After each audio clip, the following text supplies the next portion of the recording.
Fédération des organisations non gouvernementales du Sénégal, Fonds Action Paysanne, Babacar Diop, président Fonds ACCAW.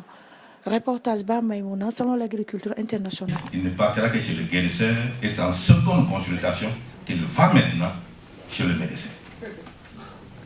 Donc il y a eu vraiment un déphasage total entre cette redistribution spatiale et ce qui pouvait faire vivre effectivement nos différents territoires ruraux.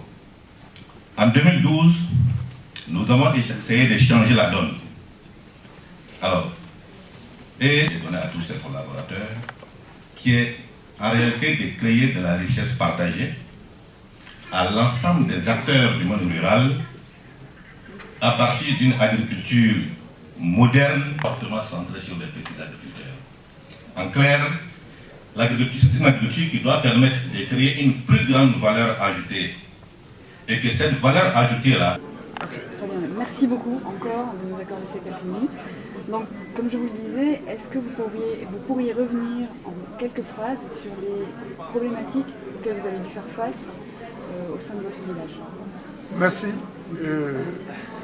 Le contexte, c'est qu'on a beaucoup d'aménagements hydro-agricoles dans notre zone. Beaucoup de périmètres privés villageois. Plusieurs délibérations sans affectation. Déficit de ressources humaines au niveau des collectivités locales. Et les communautés sont chargées de gérer le foncier dans le cadre de la décentralisation. Nous avons aussi des politiques qui ne sont plus adaptées, des politiques de décentralisation. Nous avons aussi des manquements autour de la gestion de l'espace et autour des dispositions de la mise en valeur des terres. Aussitôt, en 1997, nous avons sauté sur l'occasion avec la SAED, l'ISRA, le CIRAD et l'Université de Saint-Louis pour discuter ensemble et initier un plan, un outil qui s'appelle PAS. C'est le plan d'occupation et d'affectation des sols. De ce plan, de quoi il retourne et ensuite comment est-ce que vous l'avez mis en place? Et comment vous l'avez mis en place brièvement, historiquement, mais surtout aujourd'hui, quel est le défi et l'enjeu de ce plan au niveau des territoires? Merci. Le plan nous a permis de regrouper tous les acteurs. Il nous a aussi permis d'aller vers des zonages à vocation agricole, pastorale et environnementale. Mais ce plan nous a permis aussi d'aller vers des réglementations consensuelles et veiller à l'application de ces réglementations. Donc ce plan nous a permis aussi d'aller vers une charte du domaine irrigué qui compense le déficit d'arrêté préfectoral au niveau de la mise en œuvre de la loi sur le domaine national.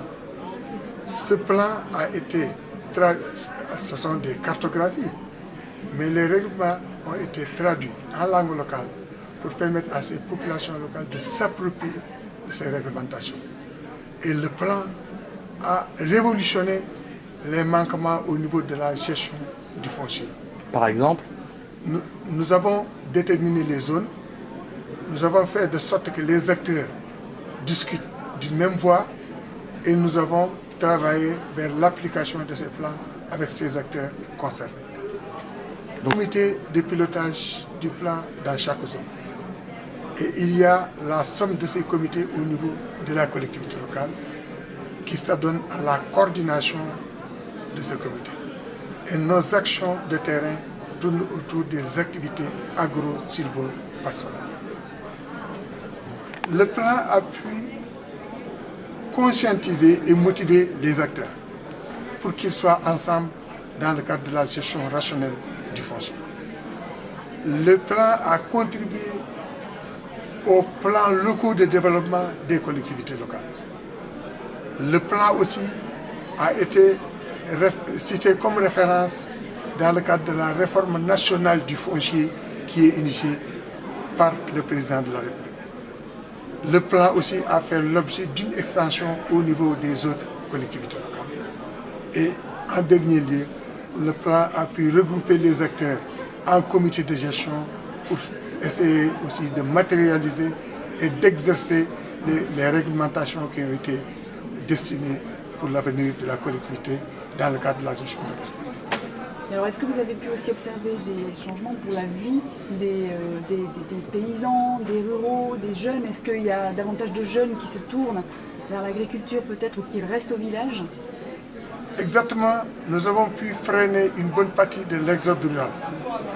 Ces jeunes, ces femmes qui n'avaient pas accès à la terre, leur situation a été prise en compte. Pourquoi? Parce que ces jeunes et ces femmes sont représentés au niveau des comités de pilotage. C'est le conseil rural qui décide de la terre, mais avant cette décision, il y a une discussion au niveau du comité de pilotage pour préparer les décisions. Et nous avons presque initié un trépied de développement local qui, à la limite, tourne autour du savoir, du devoir et du pouvoir. Et à partir de ce moment, nous travaillons ensemble et tous les acteurs jouent leur partition pour une bonne gestion du foncier.